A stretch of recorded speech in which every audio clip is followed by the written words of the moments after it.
Hey, what's up, everyone? Have you ever looked at your paycheck and felt like no matter how hard you work, you're just running on a treadmill that never stops? That endless cycle of getting paid, paying bills, and watching your money disappear? It's a feeling a lot of people know. Most of us are taught to get a good job, work hard, save money, and everything will be great. But what if that advice is completely wrong? What if the very things we've been told our whole lives about money are holding us back from true financial freedom? Imagine having two dads. One is highly educated, has a great job, and makes a decent income but struggles with money his entire life. The other never finished high school, but becomes one of the wealthiest people in the state. What's the difference? That's the question at the heart of the book we're breaking down today. Rich Dad, Poor Dad by Robert T. Kiyosaki. The Tale of Two Dads. Now, before we dive into the juicy lessons, let's set the stage. The author, Robert Kiyosaki, grew up with two influential figures in his life. He calls them his poor dad and his rich dad. His poor dad was his biological father, a brilliant and highly educated man who was the head of the Hawaii State Education Department. He had all the traditional markers of success, a good job, a steady salary, but financially, he was always living paycheck to paycheck and died with debt. He believed in security, a steady paycheck, and that the rich were greedy. His rich dad, on the other hand, was his best friend's father. This man never finished high school but was a savvy entrepreneur and became a multi-millionaire. He taught Robert the real rules of money. Rules that are never taught in school. While poor dad said, go to school, get good grades, and get a secure job. Rich dad said, go to school to learn how to hire people and create a business. It's this stark contrast in mindsets that makes Rich Dad, Poor Dad so powerful. It's not just a book about money, it's a book about changing your mindset to create wealth. Lesson 1. The rich don't work for money. This is probably the most mind-bending lesson in the book, and it's where Kiyosaki's journey begins. Most people are stuck in what he calls the rat race. Think of it like a hamster on a wheel. You work hard, you get a paycheck, you pay bills, and maybe you buy a few nice things. But then what? You need to work even harder to get more money, which you then spend. The cycle never ends. You're working for money, and the money leaves as soon as it arrives.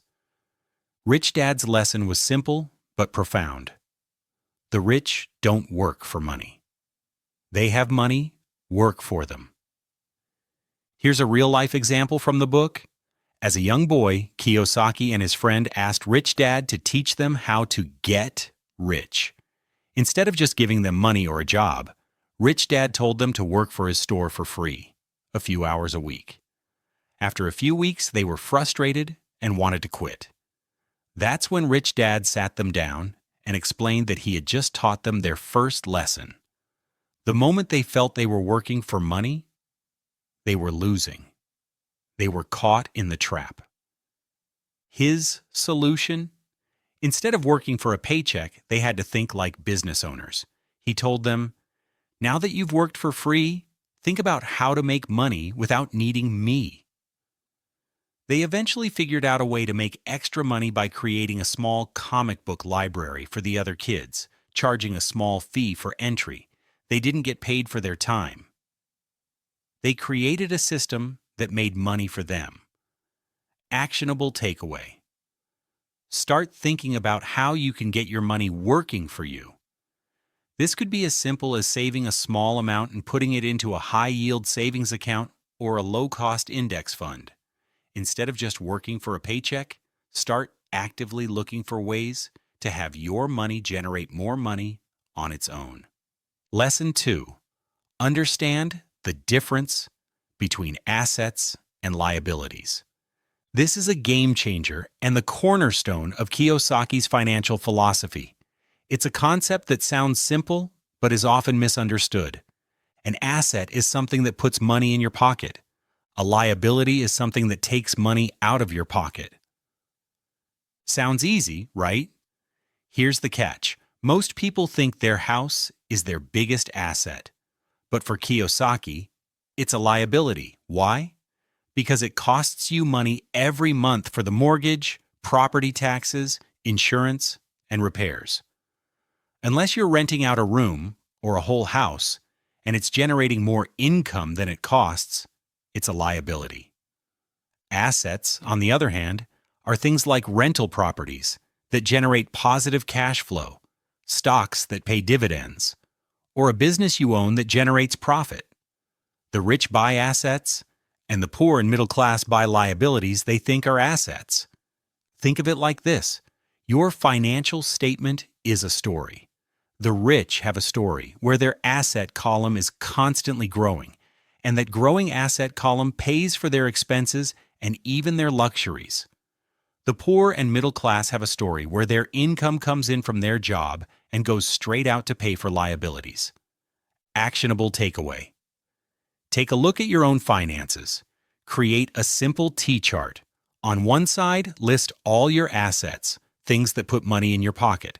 On the other, list all your liabilities, things that take money out. Your goal should be to constantly acquire assets and minimize liabilities. Lesson 3. The rich invent money. They don't just save it. Many of us grew up hearing, "A penny saved is a penny earned." While saving is important, Kiyosaki argues that it's not enough to get truly rich. He says that the rich don't just save money, they have the financial literacy to create it. What does that mean? It means they look for opportunities and see solutions where others see problems. They use their knowledge of accounting, investing, and the market to find or create assets. For example, a person with no financial education might see a rundown house and think, "What a dump." A person with a rich mindset might see that same house and think, "With a little renovation, I can rent that out for a profit," or "I can fix it up and sell it for a much higher price." This lesson is about shifting your mindset from being a consumer to being a creator. It's about developing your financial intelligence. This isn't something you're born with. It's a skill you can learn, just like learning to ride a bike or cook a meal. Kiyosaki gives a powerful example of this: a friend who wanted to buy a specific house but couldn't get a loan. Instead of giving up, he thought creatively. He found out the owner was going through a divorce and wanted to sell fast. He negotiated a deal where he would pay a small down payment and the owner would finance the rest. He didn't have the cash, so he invented the deal using his knowledge of negotiation and creative financing. Actionable takeaway. Don't just wait for the right opportunity to come to you. Actively seek out and create them. Read books on investing, attend free seminars, and talk to people who have the kind of wealth you want to build. Start seeing problems not as dead ends, but as opportunities waiting to be solved. Lesson 4. The rich use corporations and taxes to their advantage. This is where the conversation gets a bit more technical, but it's one of the most eye-opening parts of the book. Kiyosaki points out a huge difference between how an employee and a business owner are taxed. For an employee, your income comes in. The government takes its chunk in taxes, and you're left with what's left over. This is called tax first. For a corporation or business owner, it works the other way around.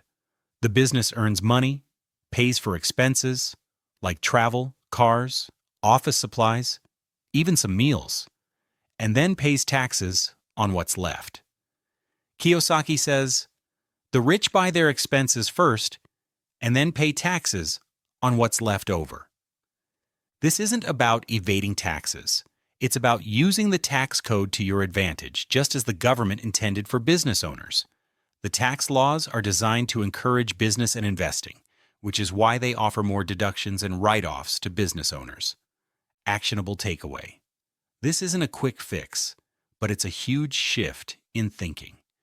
If you're serious about building long-term wealth, start exploring what it would take to become a business owner or an investor. Even a small side hustle can offer you new ways to leverage the tax code. Lesson 5. The single most important asset is your mind. Throughout the entire book, the most powerful takeaway isn't about specific investments or financial tricks. It's about the mindset. Kiyosaki's poor dad believed in job security, working hard, and saving. His rich dad believed in financial education, taking calculated risks, and building assets. Your mind is your most valuable asset. The only thing standing between you and the wealth you want to create is a lack of financial education and a fear of failure.